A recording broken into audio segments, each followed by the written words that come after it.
신과 인간들의 온갖 속박으로부터 자유롭게 되었다.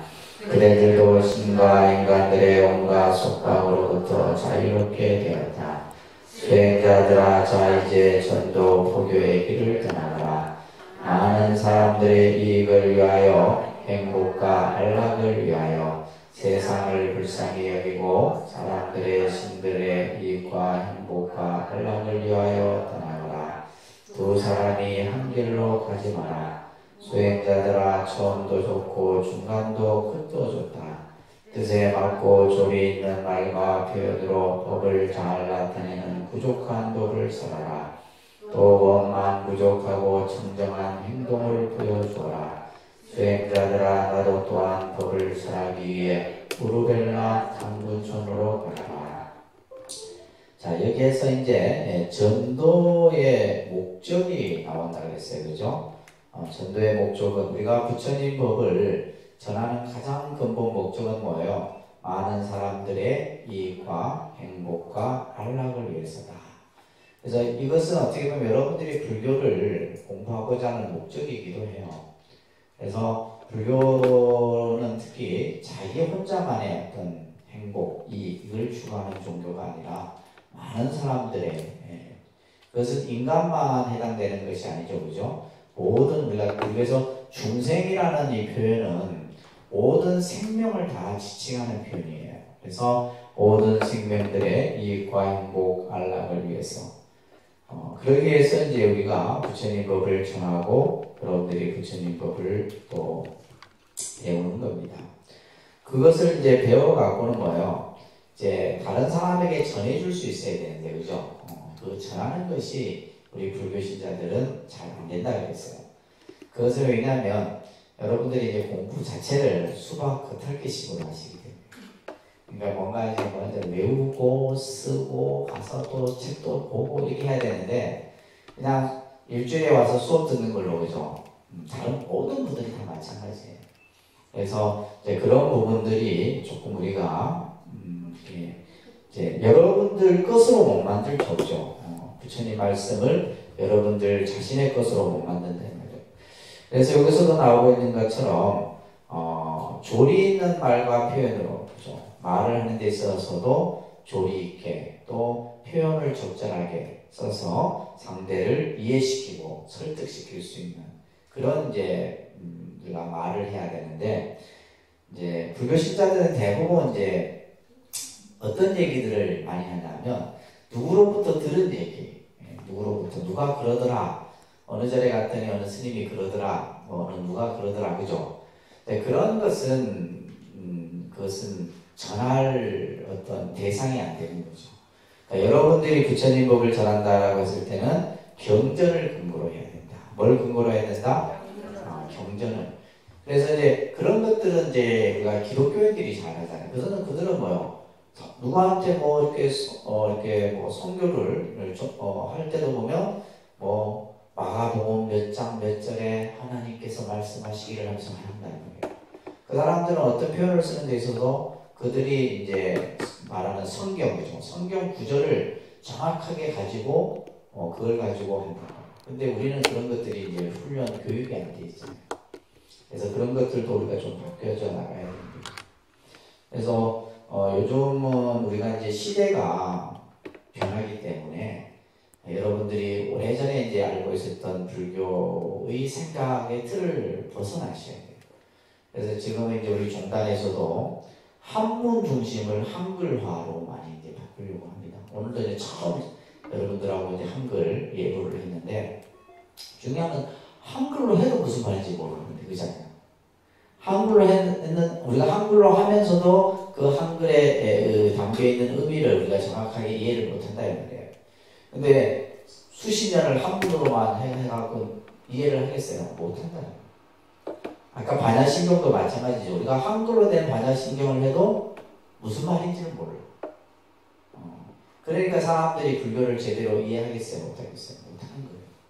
그래서 이제 이런 이제 불교대학이나 또 경강이나 이런 걸 통해 갖고 이제 여러분들이 부처님 법을 하나하나 제대로 이해하고, 그 이해한 것을 바탕으로 해서 어떻게 다른 사람에게 표현할 줄 알고 할 수 있어야 됩니다. 그리고는 또 이제 두 번째 뭘 또 제가 말씀드렸어요. 청정한 행을 갖춰야 해요. 그죠? 불자다운 행을 갖춰야 된다는 거예요. 그래서 우리가 이제 여러분들이 어디 나갈 때 불자복을 입고 내가 밖에서 어떤 여러분들 일상생활을 할 때는 이 옷이 주는 것이 큽니다. 그러니까 우리 스님들 같은 경우는 누가 시비 걸어도 싸우지도 못해. 왜? 이 옷 때문에. 싸우면 내만 손해거든요. 그렇잖아요. 내만 손해. 내가 예를 들면 그 사람들하고 똑같은 옷을 입고 있으면 막 같이 시비 걸고 같이 욕하고 하고 하겠지. 근데 이 옷을 입고 있는 이상은 못하는 거예요. 내가 그냥 져야 돼. 져주든 뭐 그 사람이 뭐 나에게 멸시를 하든 그걸 다 이겨내야 되는 거예요. 그래서 우리가 이제 행동을 여러분들이 불자다운 행동을 볼 수 있어야 된다. 이런 부분. 안 되는 건 나중에 끝나고 나서. 자, 그래서 이 전도선언에 나와 있는 내용들을 여러분들이 잘 좀 정리를 해 주시기 바랍니다.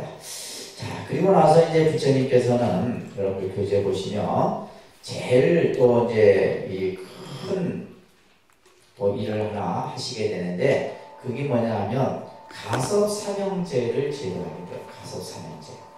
이 가섭사명제가 어떤 인물이냐면 당시 그 마가다국이라는 그 나라에서 종교 지도자예요. 그러니까 이 가섭사명제를 따르는 제자들이 1000명이나 있었는데 이들이 이제 전부 부처님께 귀를 하게 됩니다. 그러니까 인도 사회가 벌컥 뒤집힌 거예요. 도대체 부처님이 어떤 분이길래 이 가섭사명제를 한 번에 다 귀를 시켜서 제도를 시켰는가. 그냥 사람들이 그때부터 뭐예요? 불교에 대한 관심, 부처님에 대한 이런 관심들이 막 생기겠죠. 그죠? 사회적으로. 그런데다가 또 하나 중요한 사건이 뭐냐 하면 빈비사라왕이라는 당시 마가다 인도의 16개 나라 중에서 제일 강대국이었던 나라가 이 마가다국의 빈비사라왕입니다. 이 빈비사라왕은 실제 이제 부처님이 수행 중에 만났던 왕이기도 하죠. 그죠? 이 빈비사라왕을 교화를 시킵니다. 교화를 시켜요. 자, 여러분들 왕을 교화를 시켰다라고 하는 의미는 이건 엄청난 여러 가지 의미를 우리가 이해할 수가 있게 됩니다. 왜냐하면 당시는 전제군주 시대예요. 그죠? 전제군주제라고 하는 것은 왕이 모든 권한과 권력을 가지고 있다는 말이에요. 왕의 말이면 그 법이에요. 그죠? 근데 이 왕이 뭐예요? 예를 들면 빈비사라왕이라는 이 왕이 부처님께 귀의를 다 하게 돼요. 부처님께 귀의를 한 것뿐만이 아니라 그 나라에 부처님이 머물 수 있는 절을 지어드리는데 그 절이 이제 여러분들이 꼭 기억하셔야 됩니다. 중림정사라고 하는 절입니다. 그러니까 중림정사. 네, 중림정사. 지금은 이제 이 중림정사도 흔적만 남아있어요. 흔적만 남아있는데 이 중림정사를 지어서 부처님께 헌납을 합니다. 헌납을. 그래서 그곳에서 이제 부처님이 오랜 기간 많은 사람들을 교화하고 제도하시게 되는데 지금도 마찬가지예요. 우리가 이제 지금 우리가 사는 사회는 민주주의 사회라잖아요. 그죠? 민주주의 사회고 우리가 이렇게 되면 여러분들이 가지고 있는 선거에 의해서 대통령도 뽑고 시장도 뽑고 국회의원도 뽑고 다 뽑는데 근데 결국은 그 힘은 누가 가지고 있어요? 그죠? 우리나라는 아직까지는 강력한 대통령제예요. 대통령이 가지고 있는 힘은 엄청납니다. 그래서 이제 그 힘을 이제 분산하기 위해서 막 정치인들께서 이제 그래서 입법부, 행정부, 사법부 이러면서 그죠? 요즘에 검찰개혁이라든지 경찰개혁 이런 얘기들이 많이 나오는 거예요. 그래서 누가 어느 정도의 힘을 갖느냐. 근데 지금도 우리도 마찬가지예요. 예를 들면 우리가 예를 들면 이제 지자체 같은 경우는 김해시장이 종교원에 따라서 다릅니다. 왜냐하면 내가 믿는 종교에 아무래도 그죠? 더 이렇게 가게 돼 있죠. 그래서 지금 이제 문재인 같은 경우는 종교가 카톨릭입니다. 카톨릭 같은 경우는 크게 종교에 대해서 편향되고 그러진 않아요. 그러니까 역대 쭉 보면 이승만 같은 경우는 장로였죠. 그 다음에 이제 뭐 중간에 뭐 전두환 같은 경우는 불교에 못된 짓도 많이 했는데 나중에 이제 뭐 좀 뭐 백담사가고 이러면서 이제 좀 불교적으로 비춰지고 있는데, 그 다음에 뭐 노태우라든지, 노태우 대통령 같은 경우는 불교 종교가 좀 불교 쪽이었어요. 여러분들이 알고 있는 그 대구 동화사 그 부처님도 그 시주에 의해서 만들고, 그 다음에 이제 그 노무현 전 대통령 같은 경우는 좀 불자였어요. 그래서 여러분들 해인사에 가면 그 비로전이라는 정각을 그 시주에 의해서, 대통령 시주에 의해서 만들고, 그래서 재임 기간 동안에 이제 해인사를 자주 방문하기도 했어요. 그리고 이제 뭐 이렇게 쭉 보면 대통령이 종교의 뭐냐에 따라서, 또 예를 들면 뭐 정치 지도자의 종교, 그분들은 종교 중립을 해야 됨에도 불구하고 그런 영향들이 많습니다. 특히 이제 집단, 이렇게 조직화된 세계 속에서는 다르죠. 그래서 예를 들면 대통령이 이제 되면 뭐 그 장군들을 뭐 육군 참모총장, 해군 참모, 지금 해군 참모총장 같은 경우는 독실한 불교신자예요. 해군 참모총장. 그러니까 예를 들면 그분들이 이제 그러한 어떤 자리에 오는 데 있어서는 종교도 영향을 미친다. 그 사람이 어떤 종교를 갖고 있느냐. 예를 들면 너무 기독교 색깔이면 또 문제가 되겠죠, 그죠? 그러면 불자 중에서 한 사람을 또 넣어주기도 하고. 예전에 이제 어떤 제가 했냐면, 군수사령관이 이제 지금 하면 별 3개짜리예요. 별은 대단합니다. 별 3개짜리인데 이분이 굉장히 독실한 불교신자였어요. 그래서 군수사령관이 되자마자 통도사로 이제 참배를 이제 보면 이제 이 지역에 있는 분들이 보면 그렇게 이제 진급을 한다거나 하면 이제 통도사를 방문하기도 합니다. 해인사도 그렇고 가기도 하고 하는데, 이분이 이제 통도사에 참배하겠다라고 이제 하고, 이제 저희가 이제 그 사람들을 이제 안내하고 하는 걸 준비를 하는데, 혼자 온 게 아니라 원스타, 투스타, 뭐 소령, 중령, 대령 해갖고 한 40-50명이 온 거예요. 40-50명. 근데 뭐냐 하면 이 사령관이 법당에 들어가서 삼배를 하니까 그 온 사람들이 다 법당에 들어가서 삼배를 하더라고요. 그 중에는 뭐예요? 성당 다니는 사람도 있었을 거고, 그죠? 교회 다니는 사람들도 있었을 거라는 거예요. 종교가 그렇다는 거예요. 그러니까 보이지 않는 그런 어떤 힘들이 있는데, 부처님 당시에 이 빈비사라 왕이 불교에 귀했다라는 것은 뭐예요? 이 나라는 이미 뭐예요? 거의 불교화돼 갔다라는 거죠. 이런 것들을 우리가 알 수가 있습니다. 그래서 왕이, 이 빈비사라 왕은 아침마다 이제 신하들을 데리고 조회를 하기 전에 꼭 부처님께 가서 예배를 드리고 또 가르침을 받고 그리고 나라를 다스리고 이렇게 했었어요. 근데 이 빈비사라 왕은 나중에는 아들에 의해서 굶어 죽는 그런 비운을 맞게 돼요. 이 빈비사라 왕이.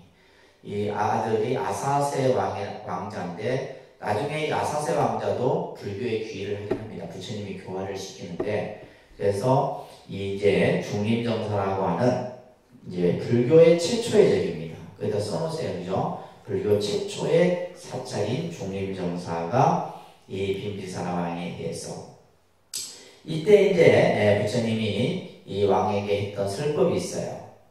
자, 같이 따라합니다. 보시는 탐욕을 없애고, 인욕은 분노를 잠재우며, 지혜는 어리석음에서 멀어지게 된다.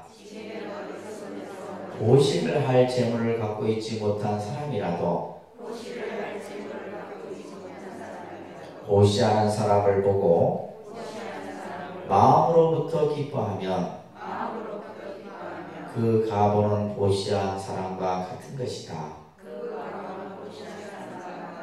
여기서는 이제 우리가 불자가 앞으로 닦아야 될 실천, 어떤 그 행 중에 육바라밀이라는 것이 이제 나중에 여러분들 배우시게 돼요.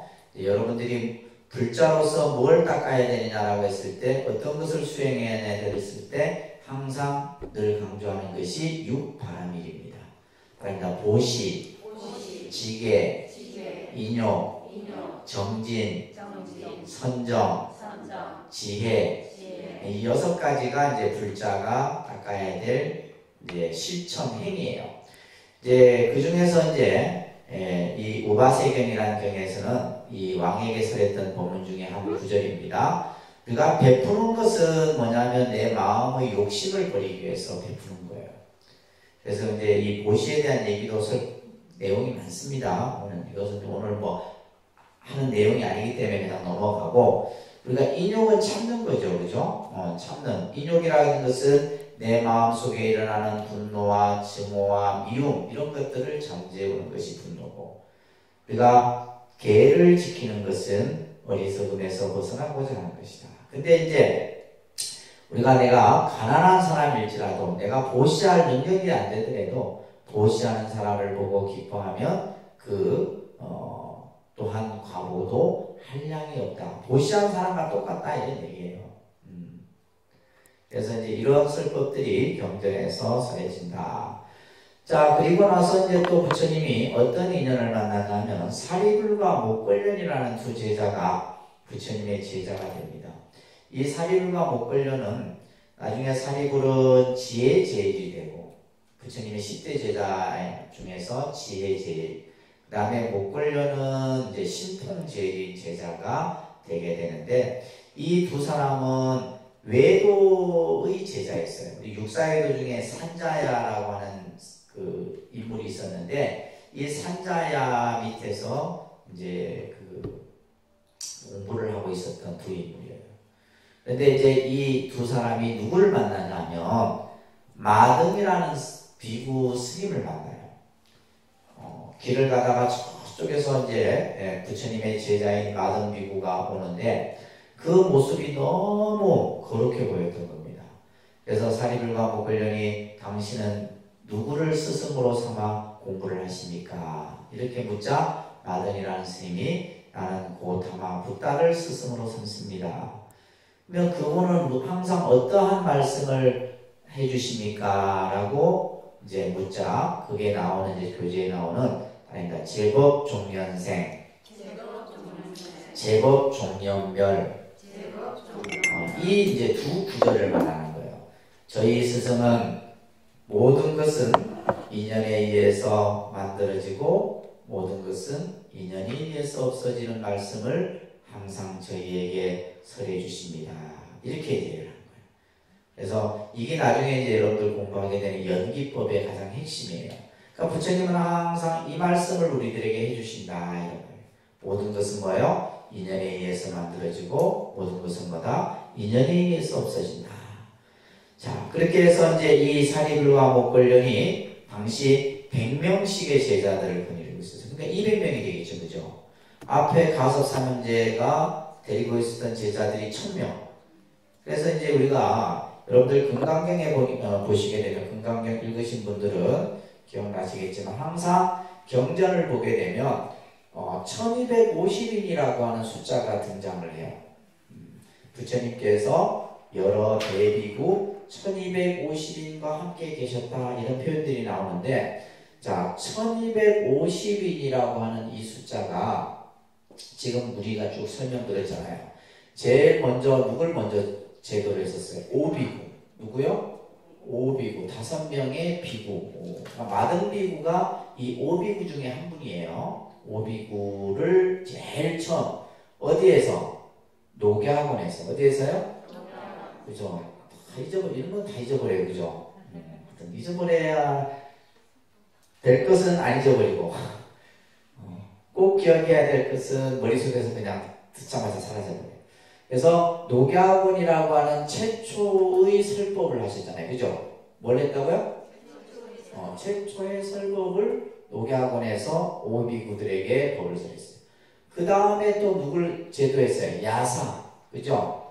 야사의 친구를 비롯해서 50여 명의 이제 제자들을 또 제도했어요. 그리고 이제 지금 얘기했던 가섭 삼형제의 1000명의 그죠? 1000명의 제자들을 제도했고, 그 다음에 지금 사리불 목걸련의과 같이 이제 부처님께 귀의를 했던 200명의 제자들, 그래서 일반적으로 1250인이라는 숫자가 대충 이렇게 해서 나오는 겁니다. 아시겠죠? 이거 꼭 기억하셔야 돼요. 처음에 이제 부처님이 깨달음을 얻고 나서 오비구를 비롯해서 야사 50인, 그 다음에 가섭 삼형제 1000명, 그 다음에 사리불목걸련, 그죠? 200명 해서 1250인의 제자들이 경전에서 언급이 되는 겁니다. 요거는 꼭 기억을 여러분들이 하시면 되는데, 자, 이러면서 부처님은 마가다국부터 시작해서 저 북쪽인 코살라국까지, 실제 이제 우리가 이 인도가 원체 땅이 넓습니다. 지금같이 요즘같이 교통이 발달되고 그러지 않던 시대에 전부 걸어서 이동을 해야 되는 상황이었잖아요. 그죠? 그러면 우리가 이제 인도를 여러분들이 가보신 분들은 아시겠지만, 보통 그냥 차로 그냥 가도 8시간 가는 건 우리가 서울 그냥 예를 들면 대구에서 부산 가는 정도 느낌? 그러니까 어마어마하게 멀어요. 거리상이. 그래서 우리가 보통 이제 인도 지도를 이렇게 그린다면, 실제 부처님께서 중심으로 활동했던 지역은 요 정도 지역이에요. 부처님께서 많은 중생들을 제도하고 교화했던 지역은 요 정도 지역이에요. 그러면 나머지 이런 데는 다 어떻게 해요? 이런 데는 누굴 보내요? 전도사를 보내는 거예요. 전도사. 멀리 이제 외지나 이런 데는 전도사, 부처님의 제자들을 보내갖고 교화를 하고, 실제 이제 부처님, 그래서 제일 중심이 이제 사이성의 기원정사라고 하는 정사가 세워지게 되고, 그 다음에 마가다국이 이제 뭐예요? 왕사성이라고 합니다. 그러니까 왕사성, 중림정사죠, 그죠? 아닙니다. 왕사성, 중림정사, 사이성, 기원정사. 그러니까 부처님이 49년 중에 49년 이제 우리 중생들을 만나고 하는 과정 중에 기원정사에서 20여 년 가까이. 그 다음에 나머지는 중림정사, 또 몇 군데 이제 다른 도. 그래서 가장 많은 시간을 보냈던 것이 기원정사, 중림정사라고 합니다. 여러분들이 꼭 기억해야 될 건 뭐예요? 최초의 사원은 무슨 정사? 중림정사. 그 다음에 부처님이 오랫동안 머물렀던 곳은 어디요? 기원정사. 이렇게 꼭 기억하세요. 시험에 나옵니다. 자, 그런데 이제 이 기원정사가 누가 이것을 지어서 부처님께 바쳤느냐 하면, 당시 코살라국 사이성에 수다따라고 하는 장자가 있어요. 장자는 뭐냐면 지금으로 치면 재벌을 인도 당시 사회에서는 장자라고 해요. 그래서 이때는 이제 뭐냐면 무역이 이렇게 이루어졌던 시대예요. 이제 농업에서 이제 상공업 시대로 넘어가게 돼요. 인도 사회가. 이제 그래서 화폐 경제가 발달되고 이제 상공업이 시대가 되게 되면 어떻게 돼요? 돈이 이제 왔다 갔다 하게 되잖아요. 그러면서 이제 장사를 해서 돈을 많이 번 이런 이제 사람들이 나오는데, 그런 이제 대부호를 장자라고 얘기를 해요. 그래서 보통 우리가 수달따 장자 이렇게 부르는데, 이 장자가 어느 날 저 마가다국의 중림정사에서 부처님 설법을 들었었어요. 설법을 들으면서 어떤 생각을 했냐면, 우리나라에도 부처님을 모실 이런 절을 하나 지어드리면 얼마나 좋을까, 이런 생각을 해요. 그래서 법회가 끝나고 나서 이 수다따 장자가 부처님께 가서, 부처님이시여, 저희 나라에도 오셔서 저희 백성들을 위해서 좋은 말씀을 해주십시오, 이렇게 얘기해요. 그러자 부처님께서 내가 가서 머물 곳이 있다라면 내가 언제든지 그대의 나라에 가겠다, 이 얘기를 해요. 그래서 이제 이 수다따 장자가 그때부터 뭐라 거예요? 땅을 찾기 시작합니다. 어디에다가 이 정사를 지어야 될 것인가? 그러니까 정사는 부처님 당시 초기에는 정사라 그랬어요. 정사. 나중에 이것도 이제 설명을 드릴 건데, 우리가 보통 이제 이 인도 말로는 비하라라고 그래요. 비하라. 이 비하라가 정사라는 뜻이에요. 정사. 정사는 이제 규모가 큰 곳을 말하는 거예요. 그리고 이제 우리가 그 규모가 작고 혼자서 수행하는 곳을 우리는 이제 그 아란냐라고 합니다. 아란냐. 그러니까 아란냐라고 하는 것은 요즘 말로 얘기하면 스님들 토구를 아란냐라고 해요. 토구를. 이제 혼자서 머물 그런 수행처들을 아란냐 토굴이라고 그러고, 여러 스님들이 함께 모여서 이렇게 있는 데를 이제 비하라, 정사. 그래서 무슨 정사, 그죠? 중림정사, 기원정사. 그러다가 이제 이 불교가 뭘로 전해지게 돼요? 그죠? 불교가 이제 스리랑카 실크로드를 통해 갖고 이제 인도 실크로드를 통해 갖고 중국으로 전해져서, 중국에 전해지고 나서 그 다음부터 뭘로 돼요? 사가 되는 거예요. 동도사, 해인사. 그래서 이제 이 사자가 붙는 것은 중국 불교에 와서입니다. 아시겠죠? 중국 불교에 와서 이 사. 왜 이 사자가 붙였냐면, 인도의 스님이 처음 이제 중국으로 갔는데, 중국인의 입장에서 봤을 때는 외국인이잖아요. 그쵸? 외국인이다, 이 말이에요. 이 외국인 사신을 접대하는 그 장소를 홍로사가 이렇게 돼 있었어요. 홍로사. 이제 그러니까 사신을 접대하는 곳이 홍로사인데, 이때 이제 그 사자가 붙어 있는 거예요.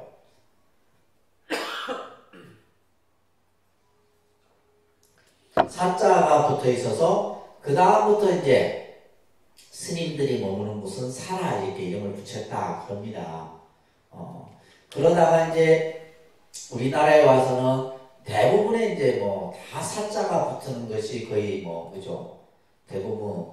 그 대신 이제 우리가 이제 보통 또 우리나라에 와서는 사는 규모가 좀 큰 것을 사라 그럽니다. 좀 규모가 작은 걸 뭐라 그래요? 암이라는 거예요. 암. 그래서 통도사에 큰 사가 있으면 무슨 우리 반야암, 극락암, 무슨 암, 암자가 붙는 거예요. 아셨죠? 암자가 붙는데, 이게 또 이제 요즘 현대에 와서는 이제 뭐 지 맘대로 붙이고 싶은 거예요. 그래서 예를 들면 저희 같은 경우도 사를 안 붙이고, 사는 너무 식상하잖아.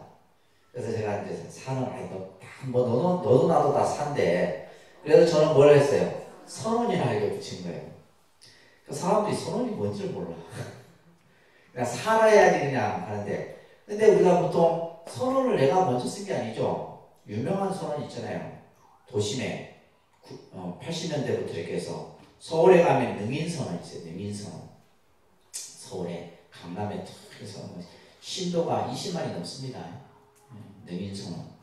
그 다음에 이제 능인선원 다음에 또 만들어진 게 안국선원.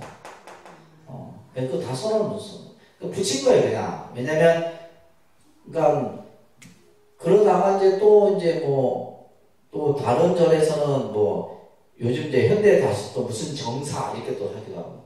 그러니까 이거는 딱 정해진 건 없어요. 아시겠죠?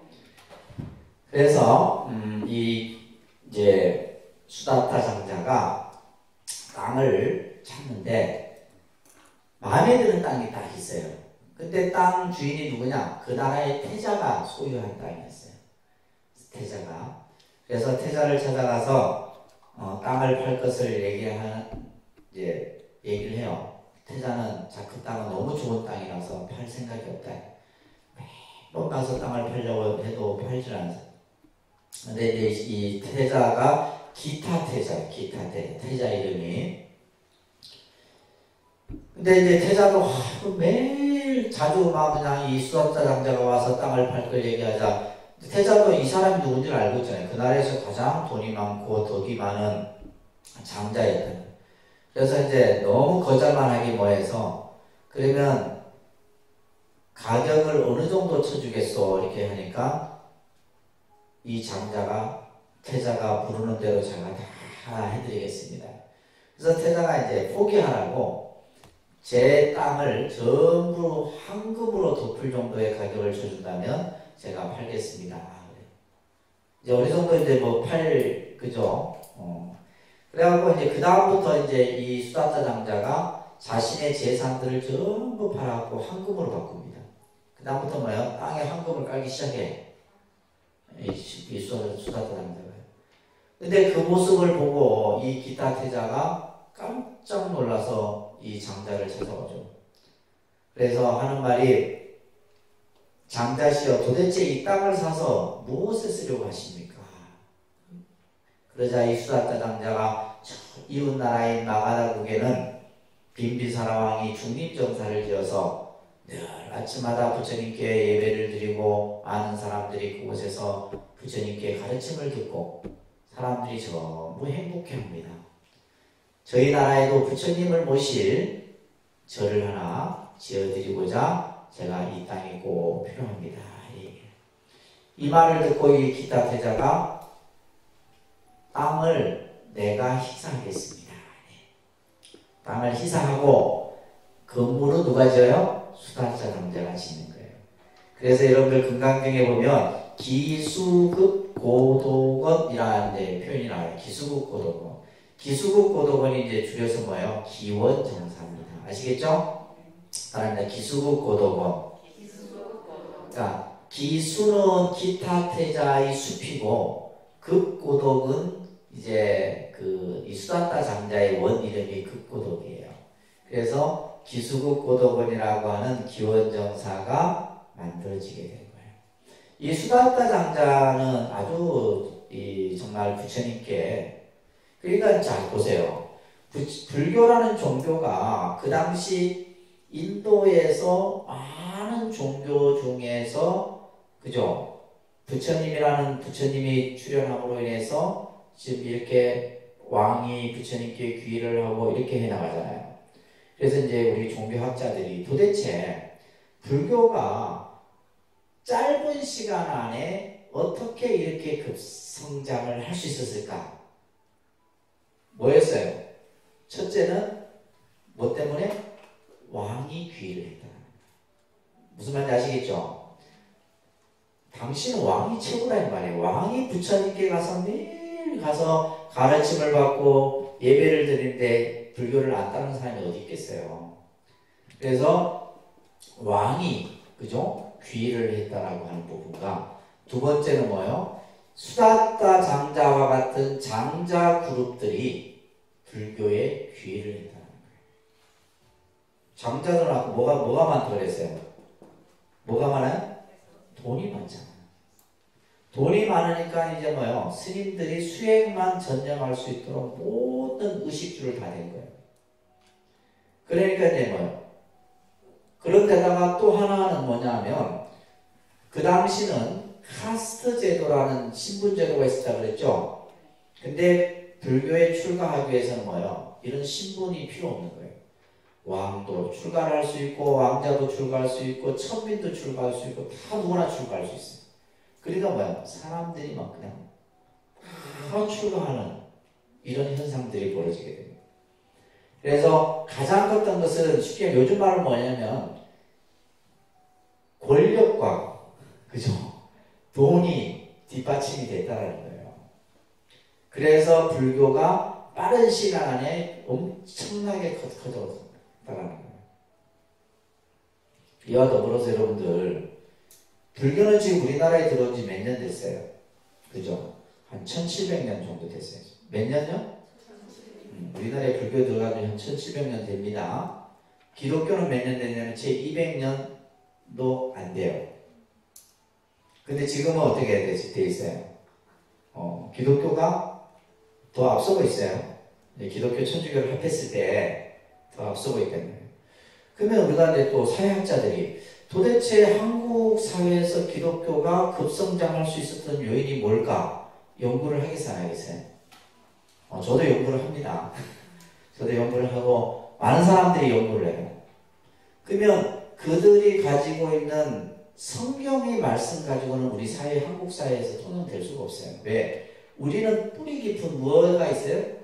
유교의 사상, 유교의 가치가 있는. 그 안에 뭐예요? 이 또 안에는 뭐가 있어요? 불교라고 하는 것이 또 1700년 동안 녹아져 있고. 그러면 이것들을 깨뜨릴 수 있는 건 유일한 건 뭐예요? 자기들 가지고 있는 이론 가지고는 안 된다는 거예요. 그래서 했던 것이 뭐예요? 제일 먼저 교육입니다. 뭐라고요? 근대 교육이에요. 근대 교육. 이게 이제 어떻게 보면 시대적으로 잘 맞아 떨어졌죠. 예를 들면 이제 일제강점기 시대 이후에 이제 예를 들면 미군이 들어와서 우리나라를 지배하고 그 이후에 뭐 6.25 사변이 터지고 그러면서 뭐가 들어서요? 두 번째가 뭐예요? 사회사업이에요. 두 번째가 뭐라고요? 여러분들 요양병원, 시골에 있는 요양병원 중에 90%가 목사님들이 운영하는 거예요. 교회에서 운영하는 겁니다. 진짜요. 우리 통도사만 가도 요양병원이 많거든요. 통도사 입구에 보면 요양병원 꽤 몇 개 돼요. 그 중에 거의 다는 뭐예요? 교회에서 운영하는 요양병원들이에요. 그러니까 이 사람들은 정보가 빠르거든. 국가에서 어떤 뭘 한다 하면 미리 가서 다 해놔버려요. 그래서 이제 사회사업 같은 경우 여러분들 뭐 대표적인 뭐 홀트 아동 복지회 같은 경우도 마찬가지 다 기독교죠. 그 다음에 했던 것이 뭐냐면 병원이에요. 그죠? 제가 뭐 요양병원 같은 거. 그러니까 이것은 종교 이념 이런 것들이 필요하나요? 필요치 않습니다. 그래서 이제 대체적으로 요양병원에 이제 가 계시다 보면 여러분들도 그럴 때가 옵니다. 저희 맨날 다니는 거 많아. 요양병원에 누가 있다고 아무도 안 찾아와. 사주하는 사람 누구밖에 없어요? 교인들밖에 없어. 와갖고 찬송가 불러주고 손잡아주고 하다 보면 죽을 때 되면 나 이제 하나님 앞으로 개종하려한다. 절에 30년 40년 다녔던 분들이 지금 그게 우리 지금 현실의 모습이다 이 말이에요. 그래서 그들이 했던 것이 교육. 그래서 기독교 교육, 기독교 대학, 고등학교 엄청 많습니다. 그거는 몇 개 안 돼요. 그 다음에 사회에서 복지 이런 쪽은 뭐 불교, 기독교가 또 카톨릭이 요즘에는 아주 급성장을 하고 있죠. 그 다음에 뭐야? 병원. 이걸로 순교를 하는 거예요. 아시겠어요? 근데 우리는 뭐 하고 있어요? 그죠? 참 급급합니다. 급급한 현실이에요. 근데 여러분 급급하다고 생각 안 하니까 문제인 거지. 자, 이렇게 해서 기원정사가 만들어지게 되는데 여러분들 사찰이라고 하는 것은 어디에 있어야지 사찰 나올까요? 근데 우리는 보통 생각할 때 사찰은 뭐에 있어야 된다? 산에 있어야 된다 생각하잖아요. 아니에요. 우리나라에 불교가 들어와서 사찰이 예를 들면 여러분들 대표적으로 경주 가보셨죠? 경주 가보셨어요? 경주 가보면 사찰들이 어디에 있어요? 경주가 어디에 원래 처음에 수도였어요? 그죠? 통일 신라시대 때는 경주가 서라벌이었잖아요. 그러면 지금도 보면 분황사라든지 황룡사라든지 보면 다 어디 있어요? 저 산속 깊이 있던가요? 다 뭐요? 그 서라벌 성 안에 다 있었어요. 고려시대 때의 절들도 마찬가지입니다.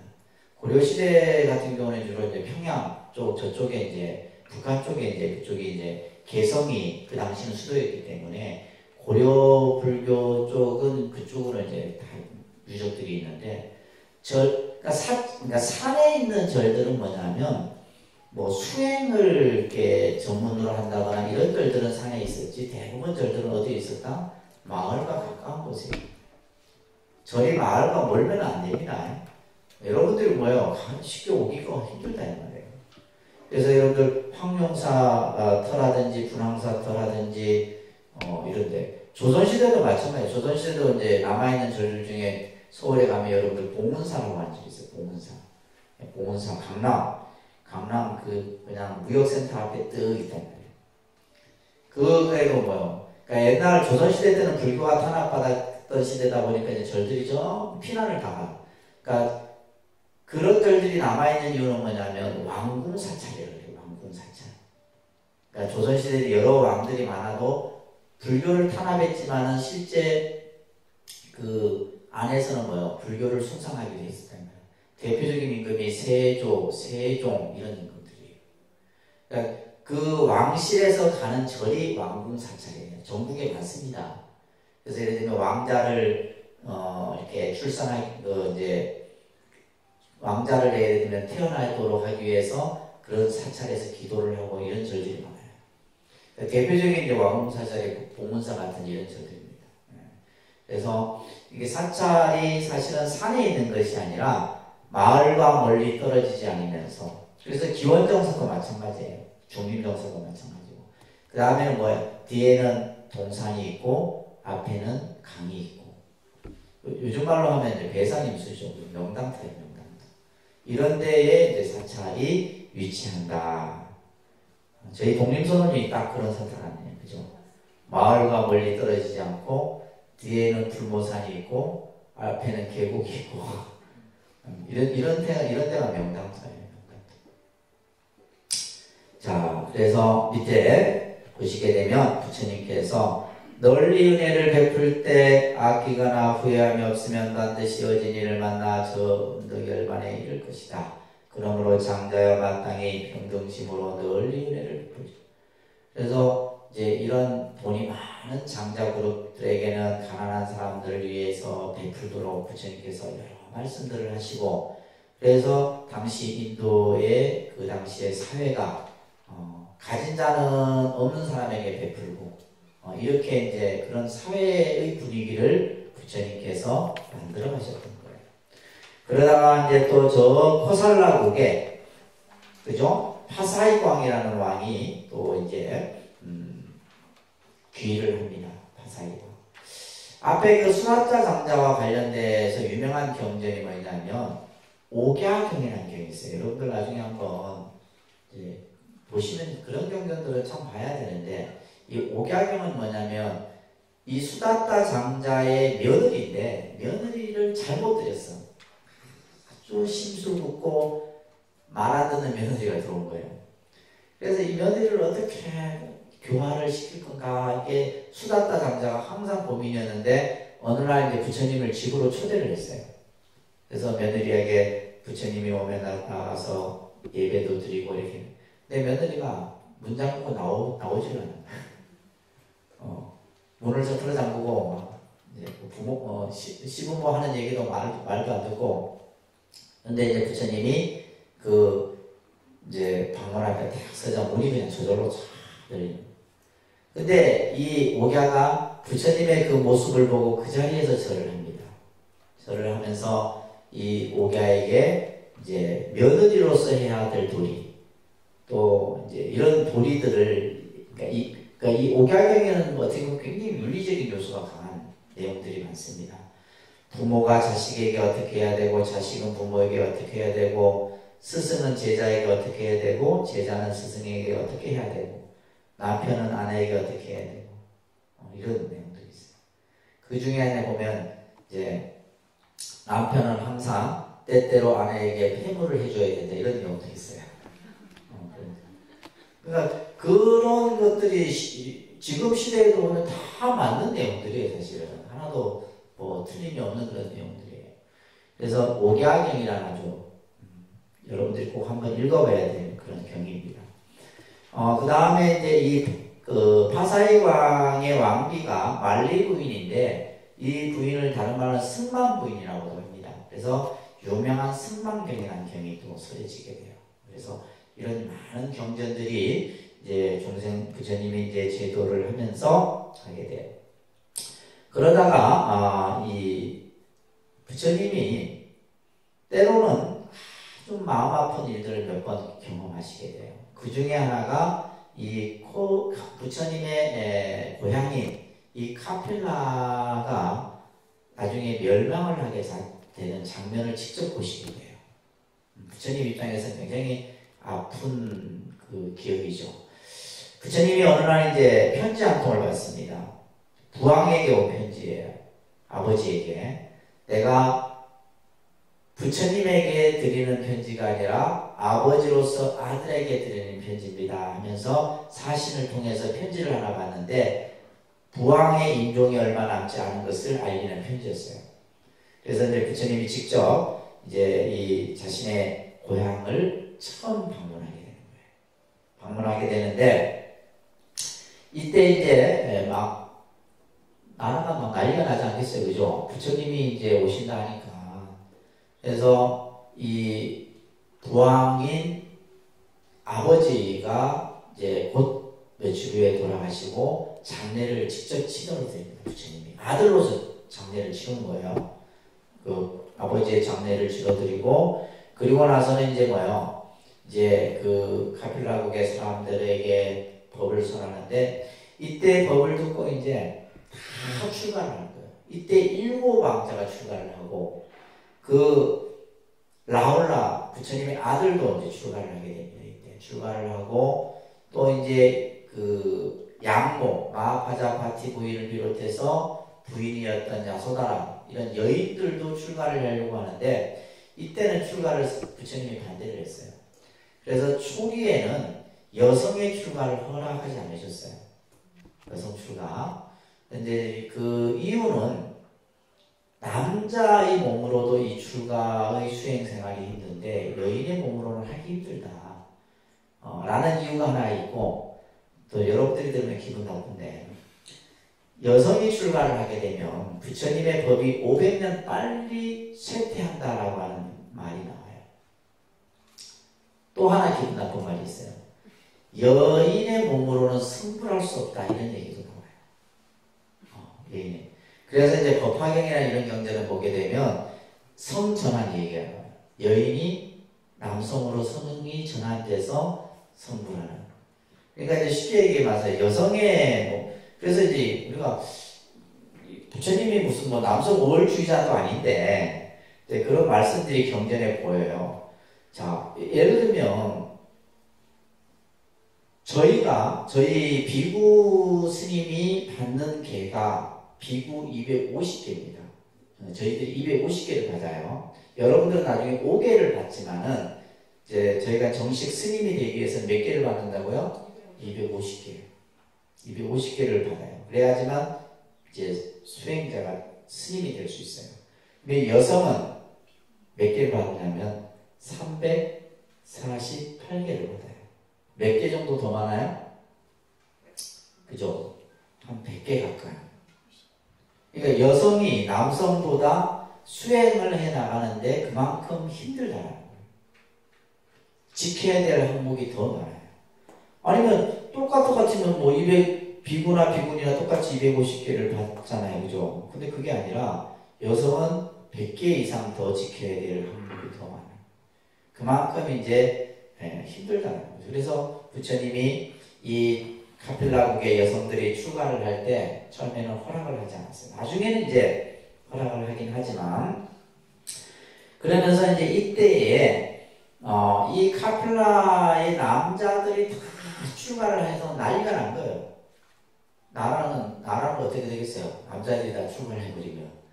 그래갖고 이제 부처님이 이때 하셨던 말씀이 뭐냐면 출가를 할 때는 반드시 부모의 동의를 받아야 된다. 이게 있어요. 지금도 있습니다. 그 계율이. 반드시 우리가 이제 출가를 하려고 하면 부모 허락을 받았느냐 물어요. 안 받았어. 다 받았다. 얘기는 그걸 뭐 알 수도 뭐 모르잖아요. 그죠? 부모의 허락을 받고 왔느냐 아니면 다 받고 왔습니다. 그래서 이 항목이 요때 이제 만들어지게 돼요. 부모의 동의 없이는 출가를 할 수 없게 되는 거예요.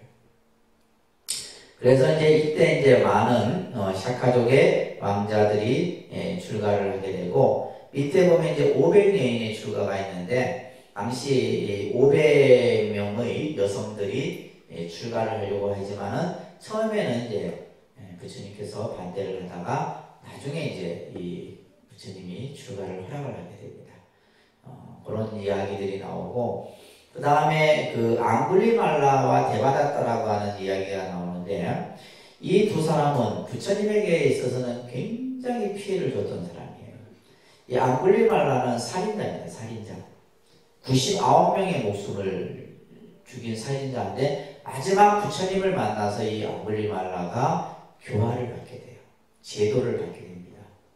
그리고 데바다타는 부처님의 사촌 동생인데 이 데바다타는 누구냐 하면 부처님을 암살하려고 했던 인물이에요. 부처님을 죽이고 자기가 부처가 되고자 했던 인물이었는데 이 데바다타도 결국은 부처님이 교화를 시킵니다. 그리고 그 밑에 이제 보면 아까 얘기했던 샤카족의 멸망에 대한 얘기가 나오는데 이제 샤카족과 이 지금 그 바두다바 왕이라는 왕이 샤카족을 이제 정벌하러 간다는 얘기를 들어요, 부처님이. 그래서 군사를 이끌고 왕이 이제 샤카족을 향해서 공격을 하려고 합니다. 이때 부처님이 길가에 나와서 앉아 계세요. 이 바두다바 왕이 말에서 내려서 부처님께 직접 가서 부처님이시여 어찌 이렇게 햇볕이 따가운데 햇볕이 쭉 내려지는 그 시간대에 이렇게 길에 나와 앉아 계십니까? 서늘한 그늘로 가시죠. 이렇게 얘기해요. 이때 부처님이 왕에게 했던 말이 이 세상에 가장 서늘하고 편안한 곳은 고향이랍니다. 이건 뭐예요? 암시적으로 공격을 하지 말아요. 그래서 왕이 이제 다시 회복을 해서 돌아가요. 또 두 번째도 부처님이 나와요. 세 번째는 부처님이 나오지 않습니다. 왜? 이 샤카족과 이 왕가는 전생에 뭐예요? 결국 누구 하나는 죽어야 되는 거예요. 그 인연을 부처님이 알고 계셨던. 그래서 부처님이 직접 보는 앞에서 자신의 종족이 멸망을 당하는 것을 보시게 돼요. 우리가 생각할 때는 부처님이라면 그거 그냥 그저 막아낼 수 있지 않겠나 이런 생각을 하는데 아니에요. 부처님은 모든 것을 인연법에 따라서 보시는 거예요. 그래서 이 샤카족이 멸망을 당하게 되고 나중에 이제 이 또 마가다국의 빈비사라 왕의 아들인 아사세 왕자를 또 교화하게 돼요. 이 아사세 왕자는 아까 얘기했듯이 자신의 아버지를 감옥에 가둬서 굶겨 죽이는 이런 또 비극적인 일을 또 했던 인물인데 이 아사세 왕도 교화를 하게 돼요. 자, 이렇게 이제 부처님은 바라나시부터 녹양원으로부터 시작해서 그죠? 베나레스라고. 지금은 이 베나레스는 인도에서는 상공업체이고요. 그래서 우리나라로 치면 뭐 창원 정도 굉장히 경제활동을 많이 하는 그런 지역입니다. 라자그라하, 마가다구, 코살라, 카펠라, 쿠시나가라 이런 전 인도 전역을 다니면서 중생들을 교화하게 되는데 부처님의 교화는 여기서 중요한 거예요. 신분이나 인종 또 성의 구분 없이 모든 중생들에게 평등하게 법을 설하셨다는 겁니다. 그래서 앞에 얘기했던 이 니다이라는 똥꾼, 이 천민인데 이게 천민이 됐든 왕이 됐든 장자가 됐든 남자가 됐든 여자가 됐든 모든 이들에게 다 부처님의 법을 전하시게 됩니다. 그리고 심지어는 그 바이샬리라고 하는 곳에 암바팔리라고 하는 이 기생이 있는데 이 기생이 부처님에게 산을 이렇게 기신을 해요. 정사를 지어서 그것을 또 부처님이 수용을 하시고 이런 이야기들이 이제 경전에 쭉 나오십니다. 그래서 이제 보통 우리가 이제 부처님이 남방 쪽, 남방은 우리가 이제 스리랑카, 태국, 미얀마 이런 쪽은 남방불교라고 해요. 일단 남방불교. 그 다음에 북방불교. 이건 이제 지리적 위치에 따라서 불려지는 이름이에요. 지리적 위치에서. 불교가 어디에서 발생이 됐어요? 불교가 어느 나라에서? 인도. 어디요? 인도. 인도에서 보면 남쪽에 위치한 나라들이 예를 들면 우리가 쉽게 말하면 동남아시아 국가예요. 동남아시아. 스리랑카, 미얀마, 캄보디아, 태국, 베트남 이런 나라들이에요. 여러분들 여행 다들 한 번씩 갔다 오셨죠? 안 가셨어요? 제주도밖에 안 가셨는가 봐요. 이쪽에 동남아시아 국가권을 뭐라 그래요? 남방불교라 그럽니다. 무슨 불교? 남방불교. 틀립니다. 여러 가지 이제 관습이나 또 뭐 이렇게 수행 방법이나 이런 게 틀려요. 일단 뭐냐면 기후에 따라서 틀리게 기후가 틀려지기 때문에 가장 대표적인 뭐 남방불교는 뭐요? 부처님 앞에 법당에 들어갈 때 맨발로 가야 돼요. 양발 벗어야 됩니다. 이게 가장 큰 차이예요. 그러면 우리는 뭐요? 우리는 지금 북방불교라고 해요. 무슨 불교? 북방. 그러니까 인도에서 보면 이쪽 북방불교는 북쪽에 위치하는 거예요. 그것을 우리는 뭐라 그래요? 동북아시아라고 해요. 무슨 아시아? 네, 이런 말 들어보셨잖아요. 그죠? 동남아시아, 동북아시아. 동북아시아는 어디? 중국, 그죠? 일본, 한국, 우리 이쪽을 동북아시아권이라고 해요. 그러면 이 남방과 북방이 틀려요. 기후가 틀리기 때문에 틀립니다. 제일 틀린 게 뭐냐면 일단 옷이에요. 옷차림. 더운 지역이잖아요. 그러니까 스님들이 맨발로 가사 하나만 걸치고 다녀요. 근데 북방불교는 뭐예요? 기후적으로 어떻게 돼요? 추워요. 추우니까 뭐냐면 이 중국에서 만든 이 장삼에다가 가사 이렇게 걸치고 안에 옷도 입고 옷을 몇 겹. 여름엔 좀 더워요 저희들이. 우리도 여름 같은 데는 난방 따라 했으면 좋겠어요. 진짜로 하나만 그거 걸치고 다니면 좋잖아요. 그거는 이불도 돼요. 또 펼쳐서 잘 때는 그 이불로 써서 주무시기도 하고 해요. 틀리다면. 그러니까 여러분들이 이제 이런 공부를 하면서 이것은 이럴 것이다, 이것은 이래야 된다라고 하는 어떤 고정관념 이런 걸 가지시면 안 돼요. 세계마다 다 틀리다 이 말이에요. 세계마다. 그죠? 예를 들면 남방은 육류를 먹어요. 육류를 합니다. 월유, 육류 다 해요. 근데 북방은 뭐냐면 하면 이상하게 생각하죠. 먹으면 안 된다. 그런 이유들이 또 있어요. 왜 그렇게 된 이유들이 있어요. 그러니까 예를 들면 스님이 육류를 먹어도 된다, 안 된다라고 하는 판단 기준을 가지면 돼야 안 돼요? 틀린 거죠.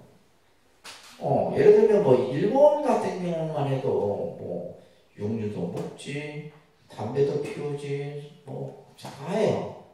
근데 그걸 가지고 나쁘다, 좋다 이런 생각을 가지면 안 돼요. 그거는 다 각자 다 달라요. 다 다릅니다. 우리나라도 보면 결혼하는 스님이 있고 결혼 안 하는 스님이 있고, 그죠? 그렇다고 결혼하는 스님이 나쁘다 이게 돈이 돼야 안 돼? 안 되는 거예요. 그러니까 우리 전부 고정된 자기의 생각 기준에 따라서 우리는 예를 들면 선과 악을 스스로 만들려고 하는데 그런 건 굉장히 안 좋은 거죠. 그죠? 그러니까 보편적인 입장에서 이해를 할 수 있어요. 보편적인 입장에서. 그러기 위해서 여러분들이 공부를 이렇게 하는 겁니다. 아시겠죠? 그래서 북방불교에서는 부처님이 49년을 이렇게 법을 설했다 이렇게 얘기를 하고, 남방에서는 45년설을 얘기를 해요. 이게 차이는 있습니다. 요런 이제 그 차이는 학자들의 연구에 의해 갖고, 남방불교권에서는 부처님이 45년 설법을 얘기하고, 북방불교는 몇 년? 49년 설법을 얘기해요. 그럼 우리는 이제 중국, 일본, 한국 쪽은 49년설을 얘기하는 거고, 남방불교에서는 45년설. 근데 이걸 가지고 틀리다 맞다 이게 막 싸움이 돼야 안 돼요? 안 되는 거예요. 싸울 필요도 없는 거예요. 논쟁할 필요도 없고. 아시겠죠? 자, 그러면서 부처님이 이제 드디어 점점 나이가 들어서 이제 열반의 시간이 다가옵니다. 자, 이때 이제 그 경전이, 대표적인 경전이 열반경이라는 경이 있어요. 열반경에 보게 되면 부처님이 이제 이 나이가 들고 또 열반지인 푸시나가라로 가면서 설해놓은 여러 가지 설법들이 이제 열반경에 수록되어 있는데, 경전에 보게 되면 아나나 이제 내가 80살이 되어 늙고 쇠하였다. 부처님이 이제 80세가 되신 거예요. 마치 내 몸은 낡은 수레와 같다.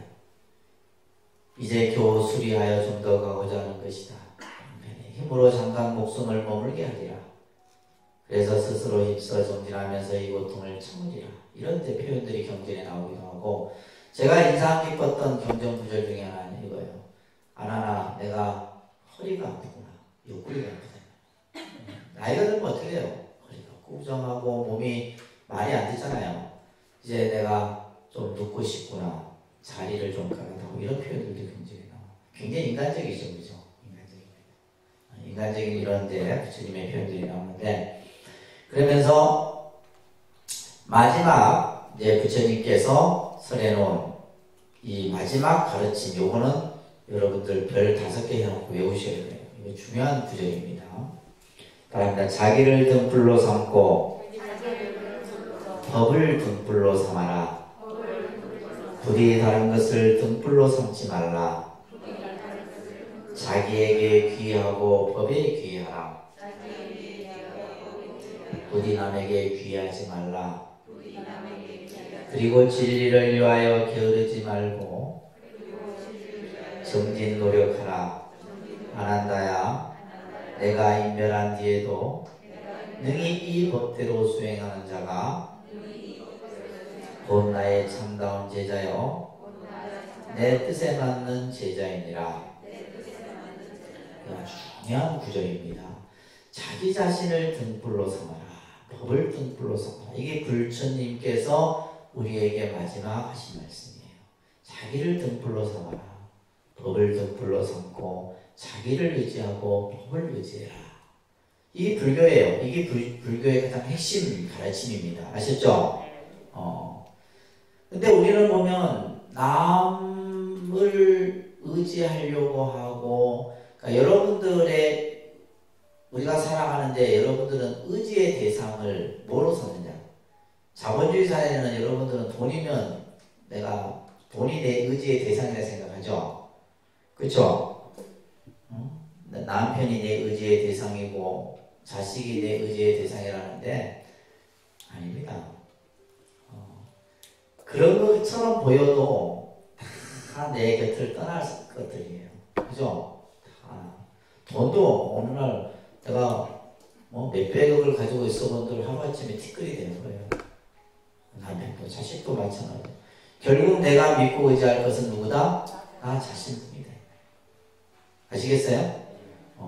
그래서 다른 걸 의지하지 마라. 어떤 신의 말이 이런 거 의지하지. 그 다음에 법에 의지하라는 말은 뭐예요? 진리를 근본 가치로 삼아라. 이런 거예요. 진리를. 근데 우리는 어리석어요.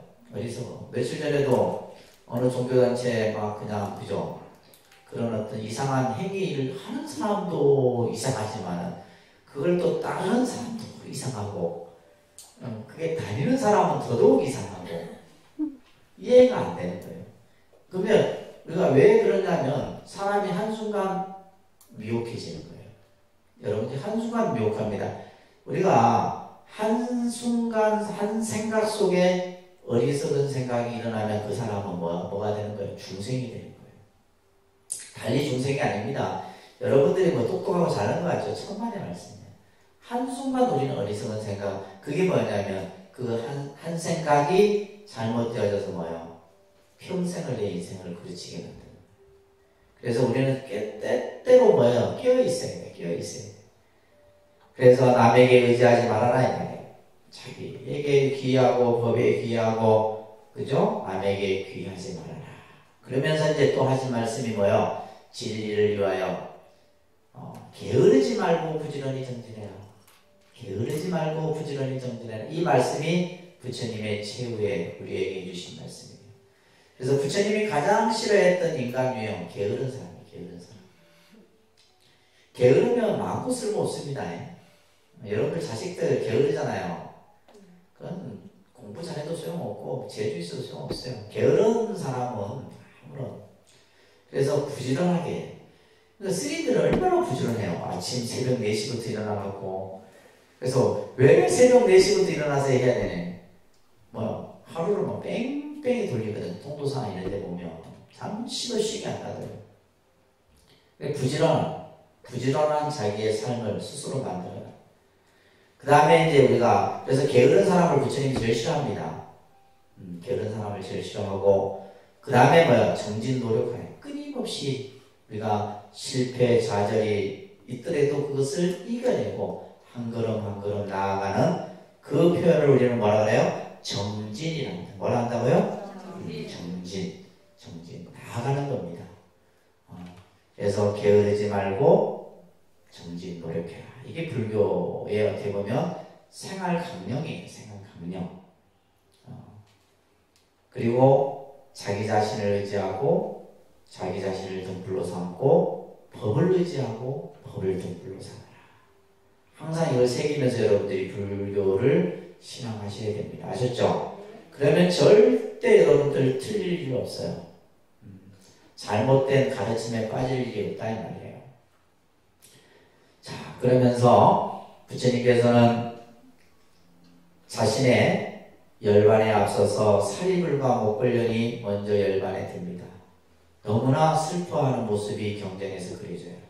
자신이 제일 아꼈던 이 사리불과 목걸련이 먼저 인멸을 하게 되고, 마지막에 부처님은 이 버섯 공양을 드시는데 이 버섯에 독버섯이 들어있었어요.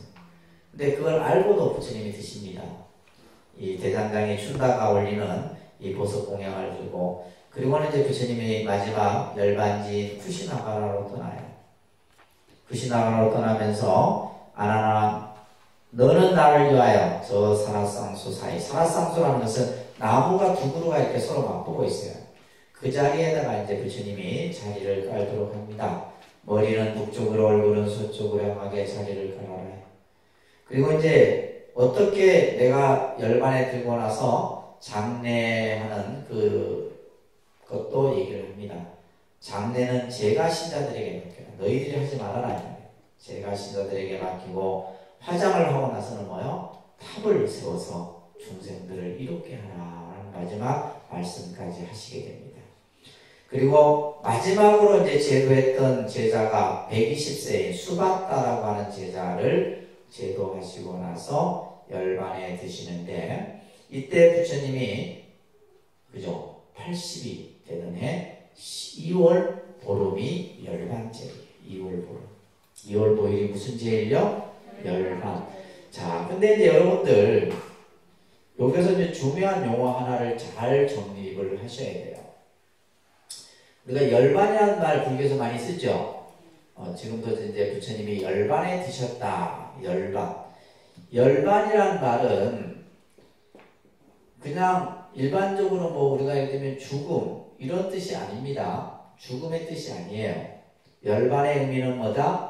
완전한 해탈이다. 이런 뜻이에요. 그러니까 완전한 해탈.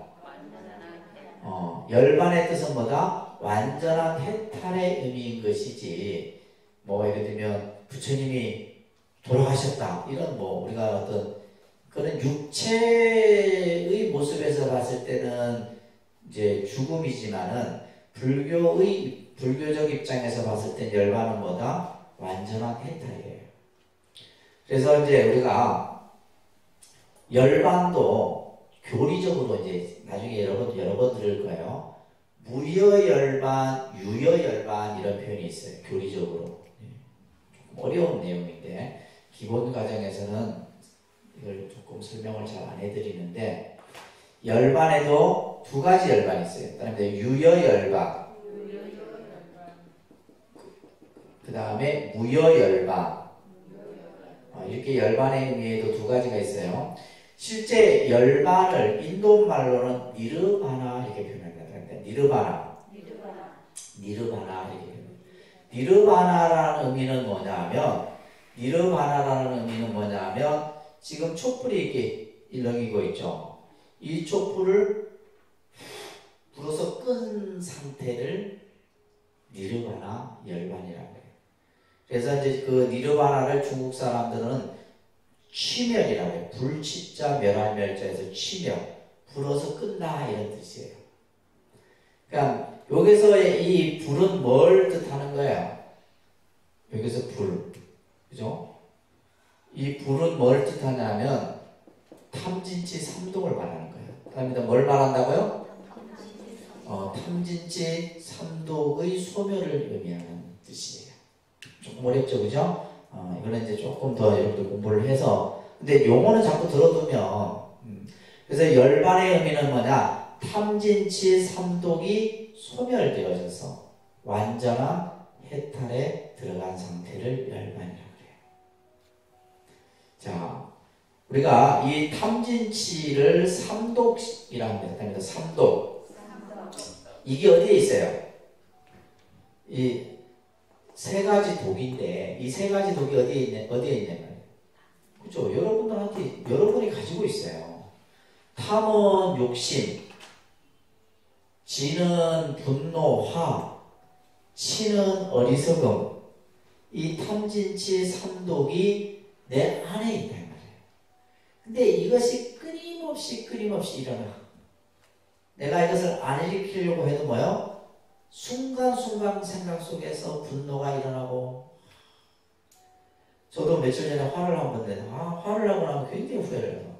그날 하루는 진짜 귀찮아요. 그래서 내가 요즘에는 가능하면 화를 안 내야지 하는데도 순간 화를 내. 근데 아무것도 아닌 데서 화가 나요. 화내고 나면 여러분 기분 안 좋죠? 기분 안 좋습니다. 화를 내는 순간 이미 여러분들의 피는 탁해져 버려요. 실제로 화를 내면 누가 예를 들면 막 웃고 행복하고 기쁘고 평안하면 내 피는 뭐예요? 엔돌핀이 돌아서 깨끗한 피로 변하는데 내가 순간 화를 팍 내잖아요. 근데 제가 화를 내면 좀 무섭게 화를 내는 스타일이에요. 그래 안 보이죠? 그래 보입니까?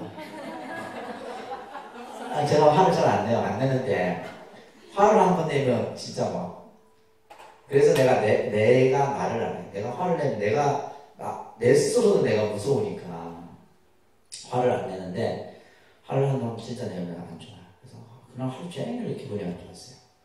그래서 화를 안 내야지. 여러분들도 화내지 마세요. 어떤 상황이 생겨도 화를 내는 건 결국 내만 손해예요. 내만 손해고. 그래서 이 분노, 그죠? 어리석음, 이 세 가지가 내 안에 항상 갖춰져 있어요. 그러니까 우리가 불교라는 종교는 결국 무엇을 없애는 거냐면 이 세 가지를 없애는 거예요. 아시겠죠? 간단합니다. 불교를 간단하게 표현하면 내 안에 있는 탐욕과 분노와 어리석음 이 세 가지를 없애는 것이 불교의 수행이에요. 여러분들이 절에 와서 기도하고 절하고 자기 수행하는 명상하고 하는 근본은 이 세 가지를 없애는 거예요. 내가 수행을 하면 좀 다스려져요. 다스려집니다. 화가 나려고 하면 내가 지금 기도하고 있지. 참아요. 그래 내가 절에 다니니까 좀 내가 참고. 또 어리석은 생각을 일으키다가도 내가 그것을 지혜롭게 생각을 일으킬 수도 있고. 그래서 다릅니다. 우리가 종교 신앙생활하는 것과 하지 않는 게 차이가 나요. 그래서 탐진치 이 세 가지의 불은 항상 꺼지지 않고 타올라요. 이것을 뭐한 거예요? 불어서 끈 상태를 뭐라 한다? 열반, 니르바나라 한다. 죽음과 관계 있어요? 없어요? 죽음의 뜻이 아니라 요것만 꼭 명심하세요. 아셨죠? 그래서 스님들이 열반에 드셨다. 이게 뭐예요? 육체를 이제 벗어버리고 완전한 깨달음에 들어가셨다. 그래서 불교는 뭐예요? 부활이라는 말을 써야 안 써요? 기독교인들은 이 사람들이 부활이 중요한 개념이에요. 부활이라는 개념. 그래서 부활절을 어떻게 보면 신앙적으로는 크리스마스는 아기 예수의 탄생이지만은 종교적인 의미 봤을 때 이 부활은 뭐예요? 예수가 죽었다 다시 살아나는 거잖아요. 그게 뭐냐면 신의 입장에서 바라보는 거예요. 신은 죽지 않는다. 근데 중세 그 철학자인 니체는 뭐예요? 신은 죽었다. 이래갖고 지도 죽었잖아요. 그죠? 왜냐하면 신이 죽었다라는 말은 결국 뭐예요? 그것은 기독교의 생명 자체가 없어져 버리는 거예요. 그렇기 때문에 이 사람들은 이 부활이라는 개념을 근데 불교는 이런 개념이 필요 있다 없다? 불교는 생사를 초월한 개념인데 무슨 태어나고 죽고의 개념을 가지고 얘기하지 않아요. 불교는 뭘 가지고 얘기한다? 내 안에 있는 탐진치가 소멸되어졌으면 그 상태를 열반이라 하고 깨달음이라 하고 이렇게 표현합니다. 얼마나 차원이 다른지 여러분들 불교 공부하시면서 느끼셔야 돼요. 그래서 유여열반은 육체가 있는 상태에서, 육체가 존재하는 상태에서의 열반을 말하는 거예요. 그러면 이 유여열반은 뭐예요? 부처님이 보리수 아래에서 정각을 이룬 상태를 유여열반이라 하는 거예요. 아시겠죠? 알겠습니까? 부처님이 보리수 아래에서 깨달음을 이루셨잖아요. 그 상태는 뭐야? 아직 육체가 남아있어. 육체가 남아있으니까 어떻게 해요? 부처님은 때로는 허리도 아프고, 그죠? 나이가 들어가니까 몸도 힘들고, 때로는 부처님이 경전에 보면 등에 등창이 났던 적이 있었어요. 그 생각할 때, 그리고 부처님이 무슨 등창이 나? 근데 등창이 왜 났냐면 그 이유도 말씀하세요. 내가 길을 가다가 나도 모르게 벌레를 한 마디 밟아 죽은 거예요. 살생을 한 거죠. 그 감으로 내 몸에 등창이 났다. 그 감으로. 아휴, 그런데 우리는 근데 살면서 얼마나 많은 생명들을 죽여요, 그죠? 그래서 제가 있는 저 밑에 아시안당에 가면 지네가 많이 나와갖고 내가 지네와의 전쟁을 벌이는데 제발 좀 나타나지 마라. 내가 애들이 나타나면 니네들 죽는다.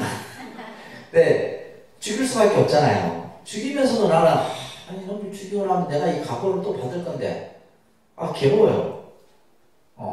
그래서 내가 이제 지장제일 때 우리가 이렇게 그 천도제 같은 거 할 때 내가 마음속으로 그런 간애들 위해서 천도를 하긴 하는데 그렇지만은 각오는 내가 받는다 이 말이에요. 이게 진짜 각오가 생겨요. 내가 그 생명을 그러니까 예를 들면 내가 약을 쳐놓은 거잖아요. 그 약에 의해서 지네가 죽었으니까 내가 살인을 저지른 거랑 똑같거든. 그래서 제발 안 나타나면 내가 살생을 안 할 건데 자꾸 나타나. 여러분들 뭐 집에 요즘에 바퀴벌레 있는 거 없죠? 그 약 쳐놔도 그거 살생이에요, 살생. 똑같은. 부처님이 내가 직접적으로 보지 않았지만 나도 모르게 내 발에 밟혀 죽은 그 벌레로 인해서 내 몸에 등창이 났었다. 이런 표현들도 나오거든요. 그래서 육체가 존재하는 상태는 번뇌가 아직 뭐예요? 남아있다. 그죠? 그것을 유여열반이라 그러고, 마지막 이제 이 육체가 완전히, 그죠? 육체가 사라진 상태, 없어진 상태의 열반을 완전한 열반, 무여열반이라 이렇게 합니다. 교리적으로 꼭 기억하셔야 돼요. 아시겠죠? 알겠습니까? 자, 그래서 여러분들이 기본 과정에서는 부처님의 이렇게 쭉 생애를 보시면서, 그래서 부처님이 이제 돌아가시고 나서 장례를 왕들에 의해서 장례가 치러집니다.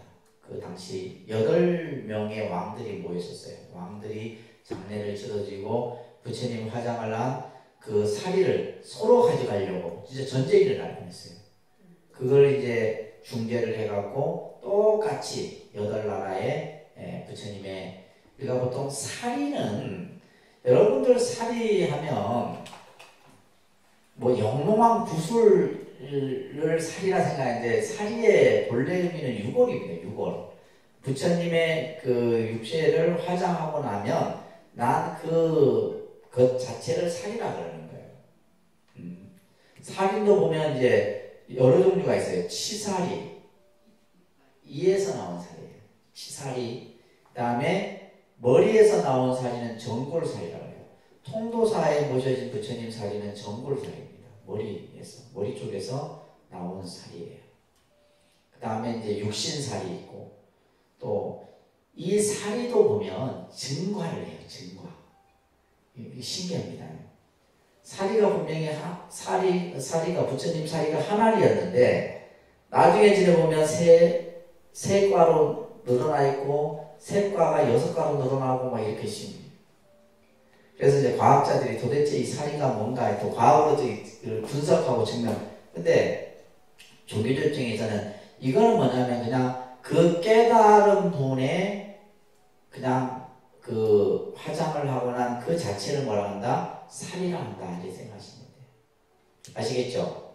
그래서 나중에는 이제 부처님의 이 사리를 84,000 탑에다가 모셔서 그래서 이제 지금도 우리나라에도 이제 부처님 사리가 뭐 대표적인 우리 나중에 공부하겠지만은 5대 도궁에는 부처님의 사리가 모셔져 있다 이렇게 하겠죠, 그죠? 부처님의 사리가 보관되어 있고 간혹 스님들이 개중에 이제 저 동남아시아 남방 쪽에 가서 또 사리를 부처님 사리를 또 이렇게 모셔다가 또 신도들에게 보여 이렇게 챙겨가도록 하는 경우도 있습니다. 자, 그렇게 해서 이제 장례까지 다 마쳐서 우리가 이제 지금까지 쭉 부처님의 8장면, 그래서 마지막을 쌍림열반상이라 합니다. 자, 한번 여러분들 앞에 했던 걸 기억하시면서 따라합니다. 도솔레이상, 비람강생상, 사문유관상, 유성출가상, 설산수도상, 수화항마상, 노건전법상, 쌍림열반상. 그래서 부처님의 삶을 8장면으로 했을 때 그 장면을 팔상도라 이렇게 됩니다. 팔상도, 팔상도라 이렇게 표현하고 크게는 우리가 이제 부처님이 탄생한, 그죠? 부처님 탄생일을 4월 8일, 그 다음에 출가일이 며칠? 2월 8일, 그 다음에 성도하신 날이 12월 8일, 열반하신 날이 2월 9일, 그죠? 2월 9일. 최소한 이 정도는 여러분들이 암기를 좀 하고 계시면 좋을 듯 싶어요. 어떤 분이 이런 표현을 했다 그랬죠. 부처님은 길 위에서 태어나시고 길 위에서 출가하시고 한평생을 길 위에서 중생을 제도교하시고 마지막 길 위에서 열반에 드셨다. 그래서 어떻게 보면 부처님의 전생에는 중생을 위한 삶이었다.